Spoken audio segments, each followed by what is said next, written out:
Kapag napakinggan nyo na kung ano ang pinagdadaanan ko,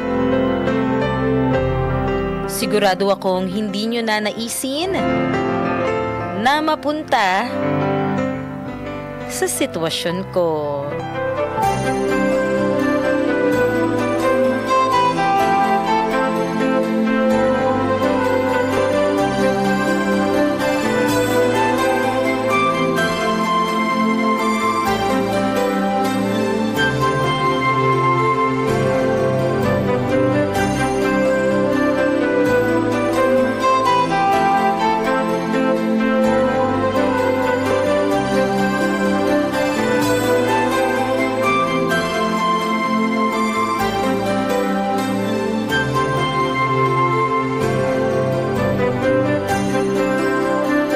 Maraming salamat sa paghatid, Ronel. Ano ka ba? Wala yun.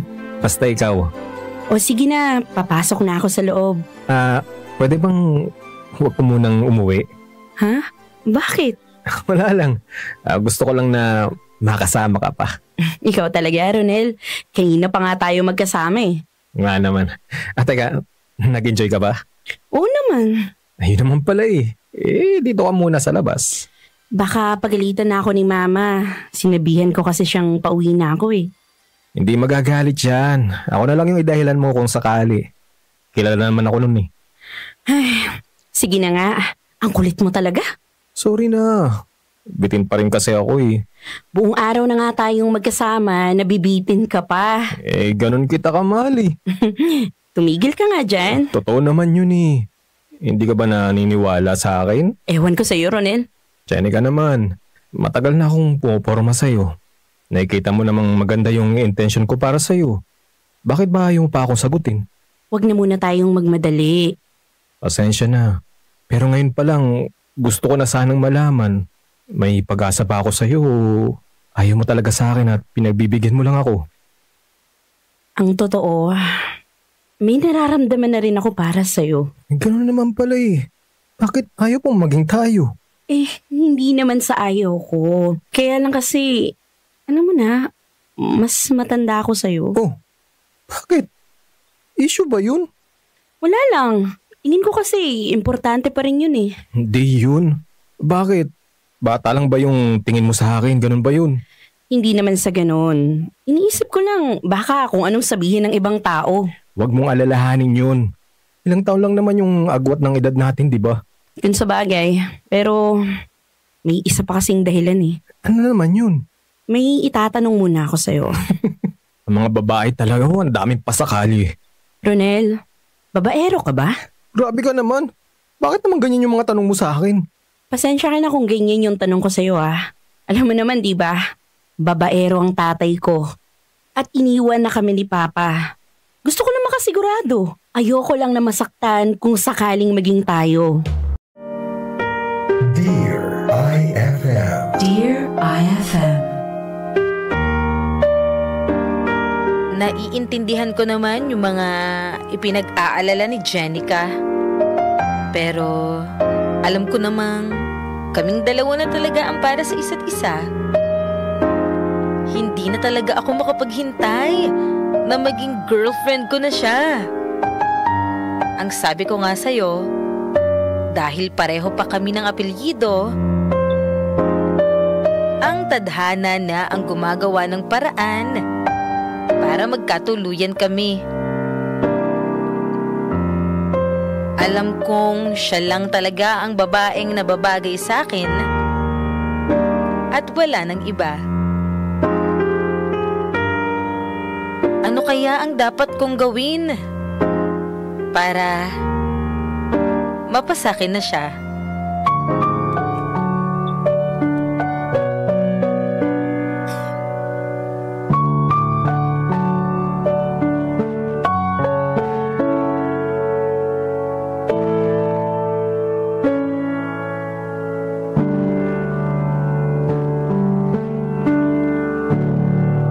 Rodel, maganda yung binili mong sabon ah. Aling sabon tay? Sabong panligo? Hindi, yung panghugas ng pinggan. Okay. Talaga po. Mabuti naman po't nagustuhan nyo. Ang kintab kasi pagkatapos mong hugasan tanggal talaga yung mantika. Kaya nga magmula ngayon, Tay, yan na yung lagi nating gagamitin. Smart dishwashing. Bawat pahid, linis solid. Smart dishwashing. Ay, galing mo talaga, anak. Alam mo, pwede ka na mag-asawa eh. Yun nga, Tay. Hindi ko alam kung mag-aasawa pa ako eh. Ano ka ba naman? Huwag ka naman magsalita ng ganyan. Sorry, Tay. Nakawalan na kasi ako ng pag-asa. O bakit naman? Ano bang nangyari? Na-busted ka ba? Hindi naman po. Kung ganun, dapat hindi ka mawala ng lakas ng loob. Yun nga, Tay. Sabi niya may nararamdaman nga daw siya. Oh, yun naman pala. Alam mo, hindi ko alam yung problema mo. Naguguluhan na ako sa'yo, ha? Ganito kasi yun, Tay. Ayaw daw muna niyang maging kami. Dahil mas matanda daw siya sa akin. Ilang taon lang naman yung agwat ng edad ninyo, di ba? Okay na yan. Ang sabihin mo sa kanya, hindi dapat iniisip yung mga ganyang bagay. Yun na nga po yung sinabi ko sa kanya. At yung isa pang problema, sabi niya, kaya raw ayaw pa niya. Kasi baka babaero din ako katulad ng tatay niya. Medyo problema nga yung ganyan, anak. Tay, tingin ko matutulungan mo ako eh. Teka, paano naman kita matutulungan? Ang lakas mo raw sa chicks eh. Huwag kang maniwala sa mga tito mo. Alam mo, niloloko ka lang ng mga yun. Pero Tay, ito seryoso na to ah. Ano yung dapat kong gawin para makumbinsi ko siya na wala siyang dapat ipag-alala? Paano ko ba makukuha yung tiwala niya? Ang masasabi ko lang dyan, anak, gusto ko niyang tao na yan. Kaya malaki ang pag-asa mo sa kanya. Nagmana ka naman sa akin eh. Malakas ang karisma mo sa mga babae. Tsagain mo lang. Bibigay din yan. Dear IFM. Dear IFM. Believe talaga ako sa tatay ko. Kahit tahimik lang siya, iba talaga ang dating niya sa mga babae. Kahit nga yung mga naging kaklase ko noon eh, nagka-crush sa kanya. Nahihiya pa nga magpakuha ng picture yan kasama namin eh. Pero pagdating sa mga babae,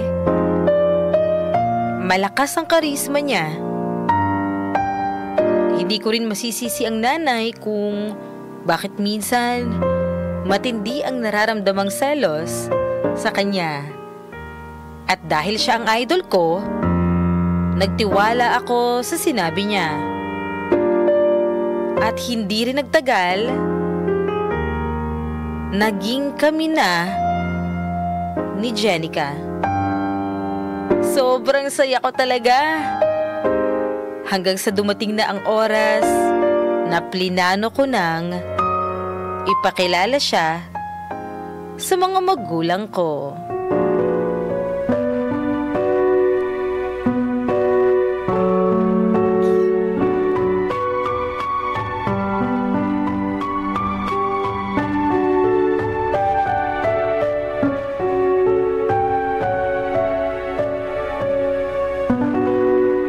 Ronel, Bakit?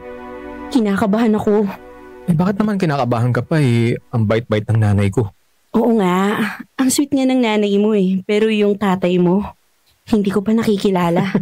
Ano ka ba? Huwag kang kabahan. Mabait yung tatay ko. Sigurado ka ha? Oo naman. Madalang na nagagalit yun. Talaga? Alam mo ba, nung mga bata pa kaming magkakapatid, hindi niya kami pinagbubuhatan ng kamay kahit nagdidisiplina siya. Ah, parang si Papa rin pala. Ganyan din siya eh. Parang yung tatay mo rin. Ayun lang. Iniwan niya naman kami. Huwag na muna natin pag-usapan yung papa mo. Dapat masaya lang tayo ngayon. Oo nga eh. Sorry. Naalala ko lang din kasi. Hindi mo naman kailangan mag-sorry. Ang akin lang, ayoko lang na malungkot ka. Mahal na mahal mo talaga ako, no? Siyempre naman. Wala akong gagawin na magiging dahilan para umiyak at masaktan ka. Ipangako mo sa akin yan, ha? Sinisigurado ko sa'yo yan. Hindi ko kakainin yung sinabi ko. Alam mo, kaya mahal na mahal din kita eh. Hindi nga ako nagkamali sa'yo. Napunta ako sa tamang tao.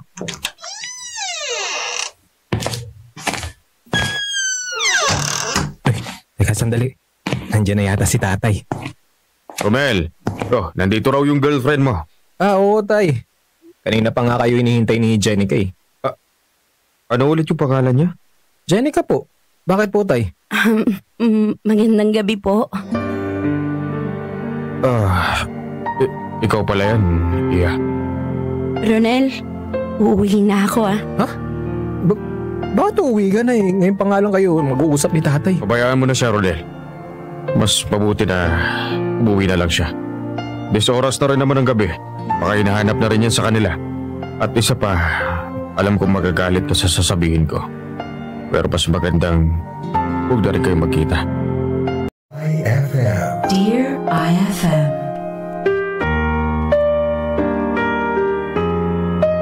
Hindi ako makapaniwala sa mga narinig ko sa tatay ko. Ang inaasahan ko sa lahat-lahat ng tao. Siya pa ang pinakamatutuwa na may bagong girlfriend na ako. Hindi ko maintindihan kung bakit sa isang iglap hindi na niya tanggap si Jenica. Ni ayaw niyang ihatid ko man lang pauwi ang babaeng mahal ko. Napaisip din ako kung bakit gano'n na lang ang reaksyon ni Jenica nang makita niya ang tatay ko. Maraming tanong ang naglalaro sa isip ko. Ngayon pa lang naman sila nagkita, pero bakit ayaw na agad ng tatay ko sa girlfriend ko?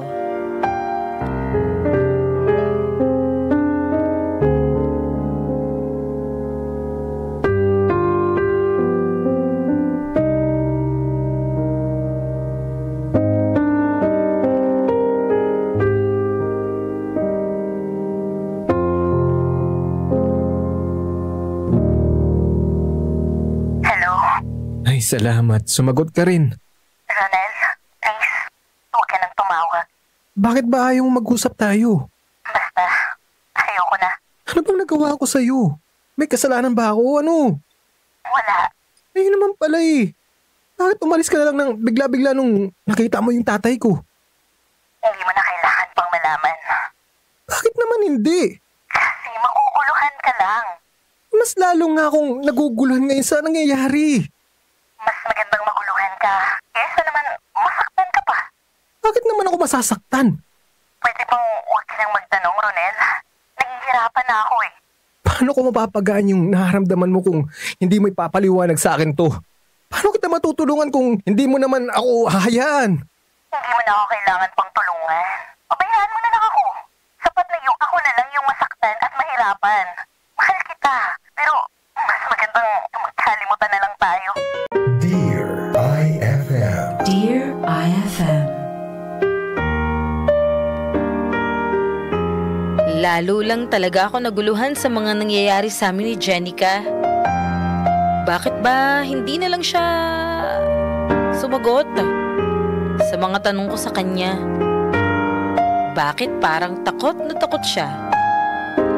Ano bang ibig niyang sabihin? Bakit ako masasaktan? At bakit ayaw niyang tulungan ko siya? Pakiramdam ko tuloy, meron pang mas malalim na dahilan na hindi ko pa nalalaman. Pero imbes na matahimik ako, lalo lang akong naging desperado na malaman kung ano ba talaga ang totoo.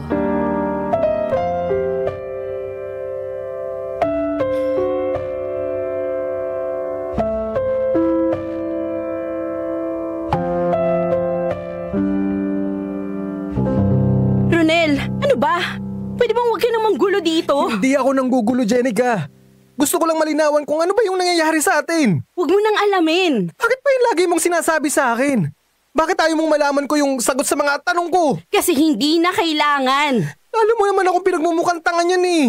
Sorry, Ronel. Jenica naman. Hindi kita maintindihan eh. Simple lang naman yung hinihingi ko sa'yo. Ano bang problema mo sa akin sa tatay ko?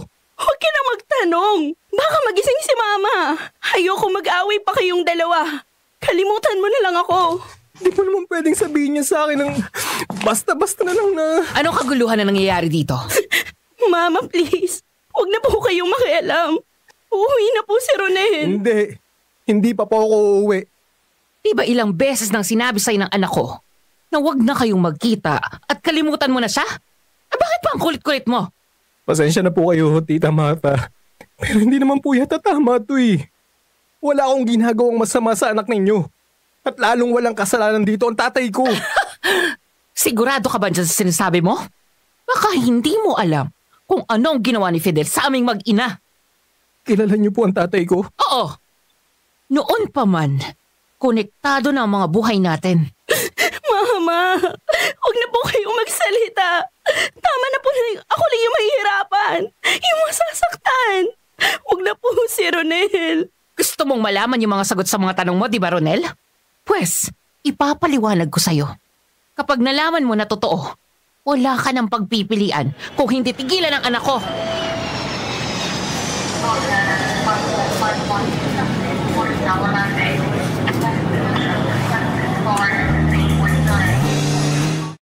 Dear IFM. Dear IFM.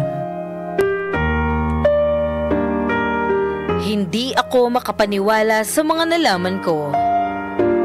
Hindi ko matanggap na ito pala ang mga sagot sa lahat ng mga katanungan ko. Ang akala ko magiging malinaw na sa akin ang lahat. Pero hindi yon ang nangyari. Lalo lang akong naguluhan sa kung ano ang katotohanan. May isang parte sa akin na nagsasabing, sana hindi ko na lang pinilit na alamin kung ano ang totoo. Hindi ko akalain na masasaktan ako ng ganito. Panahon na siguro para harapin na ako ng tatay ko.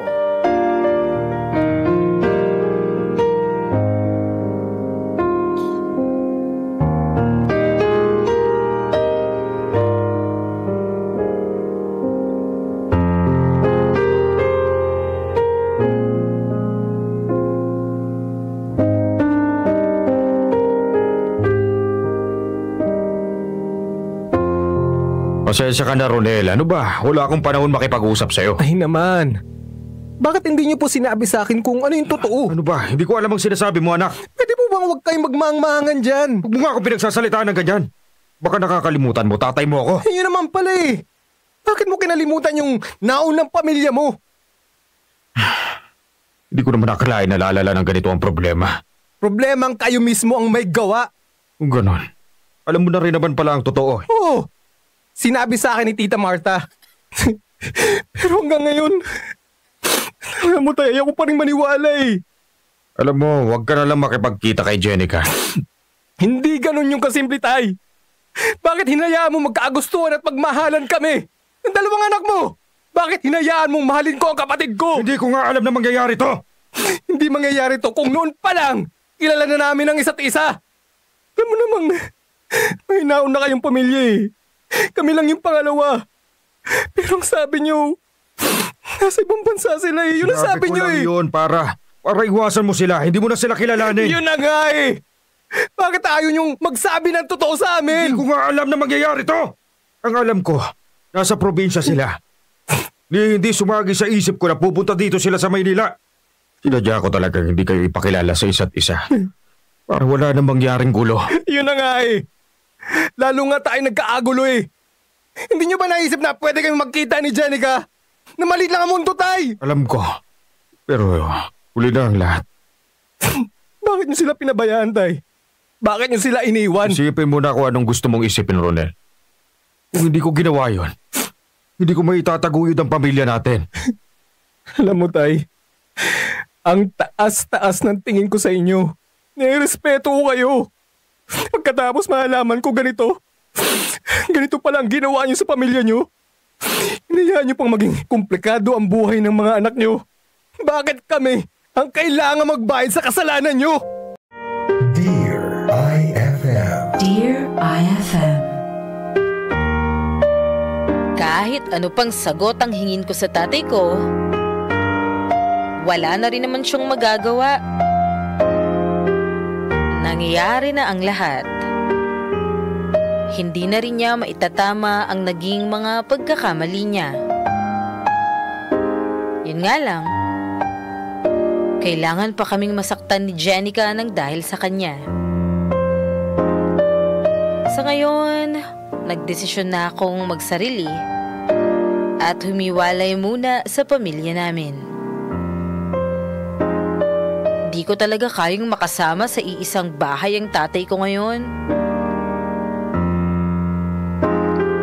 Nakikipagkita ako sa iba't ibang mga babae para kahit paano ay makalimot ako sa sakit na nararamdaman ko. Pero wala pa rin talaga. Si Jenica pa rin talaga ang nilalaman ng puso ko. Kahit alam kong kapatid ko ang babaeng minamahal ko. Mga idol, ano kaya ang gagawin ko para malagpasan ko ang pinagdadaanan ko ngayon? Sana naman ay matulungan niyo ko. Nagpapasalamat, Ronel.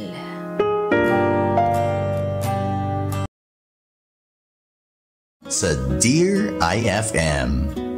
The Ronel Story. RJ Carpo bilang Ronel, J.Ann Cruzado bilang Jenica, Rendel Castro bilang Fidel, Karshi Sonosa bilang Martha, Sound Technician and Drama Editor Martin D. Sa panulat ni Owen Villamor, directed by Edu Horial. FM drama has never sounded better. Dear IFM. IFM.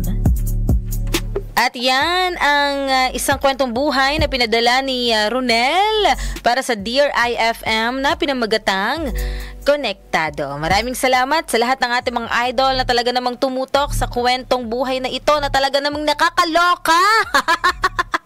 Nakaka-relate siguro dyan, no? Oo. Pero baka magpinsan lang since nandito tayo sa Quezon Province. Medyo mahirap pag magkapatid. Nakakawindang talaga to. Pero, syempre, di naman talaga natin malalaman kung ano nga ba yung magiging kapalaran. Hayaan mo na yun, Ronel. Kapatid mo kasi yun. Ang may mali talaga dyan yung tatay mo. Ay nako, mga tatay natin dyan na ganyan, nakawindang. Ba't kaya? Oo, may pamilya ka ng binuo, ba't bubuo ka pa ng isa pang pamilya? Nakakaloka ka naman. Anyways, mga idol, mamaya makakasama nyo ako ulit. Ayan, ako, inuubo ako sa inyo. Nakakaloka tong kwentong to. If this world... Oh, again, mamaya makakasama niyo ako ha. 3 to 5 ng hapon mga idol para sa mas makulit na merienda time hanggang alas 5 para sa lahat ng mga naghihintay ng uwian. Makakasama niyo ako mamaya-maya ulit, idol ha. Oo, kaya naman tumuto ka lang dito sa 106.3 IFM Lucena. Sabi ni Sir Neil Peñamente, magkapatid pala. Yung tama mo, ginaya ko na eh. Maraming salamat sa lahat ng mga tumuto kay Christian Ray, kay Pamela Ravan. So, happy birthday, Pam! At sa lahat ng mga nagdirimong ng kanilang kaarawan today, enjoy your day kahit nainis kayo sa kwentong ito. Na pinamagatang konektado. Ikaw talaga, Fidel! Nakainis ka! Yung mga kwenta talaga naman nakakasura, no? Bukas, idol, abangan ang another episode ng IFM Live Drama Yan, napapadala naman ang ating mga letter senders from Quezon Province and of course, Dear IFM. Kaya naman, Idol, tuloy-tuloy lamang tayo dito sa 106.3 IFM Lucena. Kasama si Idol Aura Cabugera. Ay, narinig ko na yarn. Kung ako ang tatanungin, ano ang radyo mo? Ang sagot ko ay FM, ang idol kong FM. Sa tugtugan, sa tawanan, idol ko ang IFM. Sa mga payo, sa mga kwento, idol ko ang IFM. Ang sarap makinig araw-gabi, idol din niya ko kasi. Kaya ang radyo ko ay